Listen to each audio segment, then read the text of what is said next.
पहुंच चुके हैं। आत्मा की सातवीं कला का नाम है मन। कई साधक और तपस्वी इस सातवीं कला तक पहुंच जाते हैं। यहां पर पहुंचकर आपको मन का ज्ञान होने लगता है। आपको मन और आत्मा में क्या अंतर है यह दिखाई देने लगता है। आपको आत्मा के मनोमय कोश का ज्ञान होने लगता है। आपको मन के क्रियाकलापों, चंचलता और मन किस प्रकार से शांत और स्थिर हो सकता है इसका ज्ञान होने लगता है। आप जान जाते हो कि मन किस प्रकार से मुक्ति और बंधन का कारण है।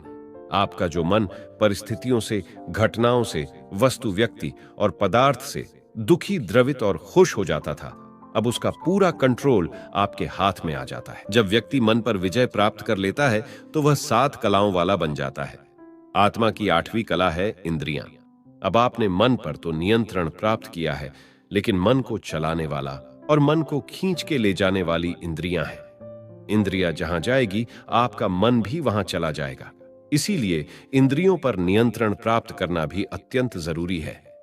पहली है स्वाद इंद्रिय, जो आपको विविध प्रकार के स्वादों की ओर आसक्त करेगी, आपको खींच कर ले जाएगी। लेकिन इस 8वें स्तर पर आ जाने पर आपके लिए स्वाद महत्वपूर्ण नहीं है। नेत्र इंद्रिय आपको बहुत सुंदर, बीभत्स, भयानक, हिंसात्मक, इरोटिक्स दृश्य के प्रति आसक्त करेगी, लेकिन इस कला के प्राप्त करने पर आपके लिए वैसे दृश्य कोई मायने नहीं रखेंगे। श्रवण इंद्रिय आपको मधुर संगीत, मीठी बातें, निंदा, गालियां जैसी आवाजों की तरफ खींच कर ले जाएगी, लेकिन ऐसी आवाजें आप पर कोई अच्छा या बुरा प्रभाव नहीं डाल सकती। जनन इंद्रिया आपको मैथुन के प्रति आसक्त करेगी, लेकिन आप मैथुन करें या ना करें, आप पर आपका उस पर पूर्ण नियंत्रण है।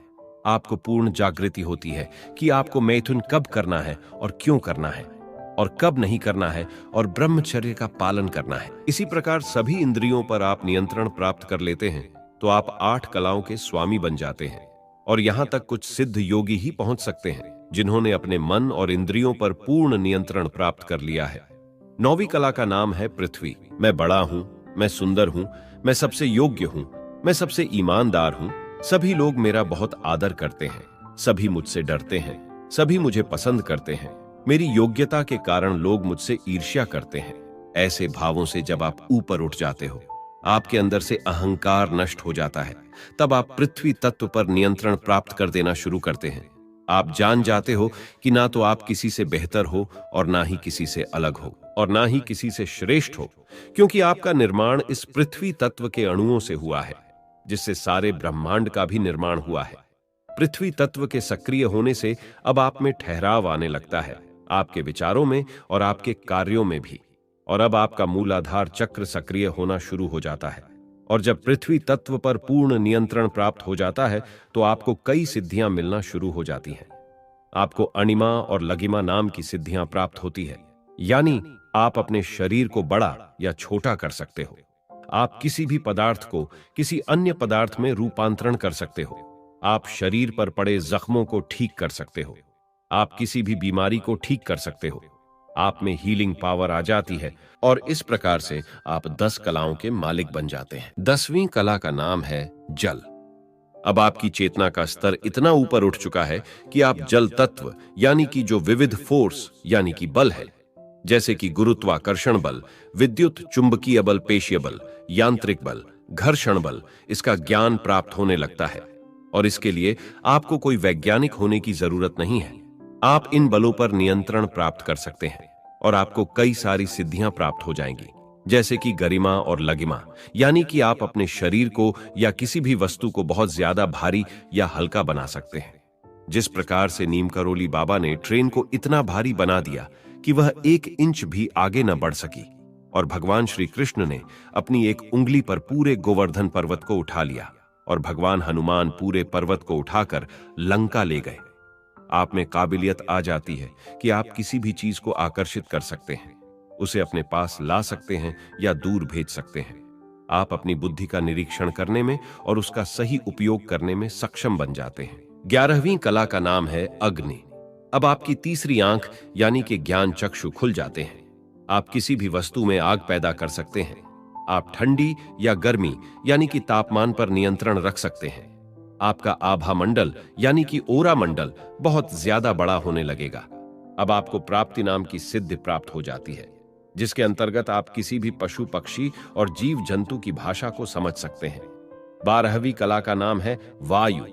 अब आपकी आत्मा इतनी ऊपर उठ चुकी है कि आप वायु तत्व पर नियंत्रण प्राप्त कर आकाश में उड़ सकते हैं और जमीन के अंदर भी जा सकते हैं, पानी के अंदर भी कई दिनों तक रह सकते हैं। इसी को प्राकाम्य सिद्धि कहते हैं, जो वायु तत्व पर नियंत्रण प्राप्त करने से मिलती है। 13वीं कला का नाम है आकाश। आकाश तत्व में पूर्ण नियंत्रण हो जाता है। कहा हुआ प्रत्येक शब्द सत्य होता है। समस्त पंचभूतों से एकरूपता हो जाती है और सब पर नियंत्रण हो जाता है। जड़ चेतन इच्छानुसार कार्य करते हैं। इन 13 कलाओं पर नियंत्रण प्राप्त करने के बाद मनुष्य भगवान बन जाता है। अब उसकी आत्मदृष्टि इतनी विकसित हो चुकी होती है कि वह कोई गलत कार्य कर ही नहीं सकता। उसका एकमात्र लक्ष्य ही बच जाता है और वह है जगत का कल्याण। सारे संकल्प विकल्प का अंत हो जाता है। 14वीं कला का नाम है श्रद्धा। अब व्यक्ति को उसे परम तत्व में अपार श्रद्धा या कहे कि विश्वास बन जाता है, या कहे कि वही वह परम सत्य बन जाता है। उसका समय पर नियंत्रण हो जाता है। देह वृद्धि रुक जाती है अथवा अपनी इच्छा से होती है। व्यक्ति सर्वव्यापी हो जाता है, एक साथ अनेक रूपों में प्रकट हो सकता है। वह पूर्णता अनुभव करता है। वह मृत्यु पर नियंत्रण प्राप्त कर लेता है और उसे इच्छा मृत्यु प्राप्त होती है। व्यक्ति हजारों वर्षों तक जीवित रह सकता है। 15वीं कला का नाम है प्राण। इस कला से युक्त पुरुष में व्यक्त अव्यक्त की सभी कलाएं होती हैं। यही दिव्यता है। व्यक्ति दिव्य प्रकाश रूप बन जाता है। ऐसा कुछ भी नहीं है जो व्यक्ति रूपी भगवान ना कर सके। यह बहुत ही उच्च कोटि की आत्मा की जागृति है। 16वीं कला का नाम है ईशत्व। इस कला को प्राप्त आत्मा कारण का भी कारण हो जाता है। यह अव्यक्त अवस्था है। अब व्यक्ति अपना स्वयं का लोक बना सकता है, ब्रह्मांड बना सकता है। वह व्यक्त भी हो सकता है और अव्यक्त भी बन सकता है। अब उसमें और परम तत्व में कोई अंतर नहीं रह जाता। तो मित्रों, आपने इस प्रस्तुति में आत्मा की 16 कलाओं के बारे में जाना, जिसे महर्षि पीपलाद ने हमें प्रश्नोपनिषद में बताया है, जो आत्मा की जागृति के अलग अलग स्तर है। यदि आपको हमारी यह प्रस्तुति पसंद आ रही है तो लाइक एंड कमेंट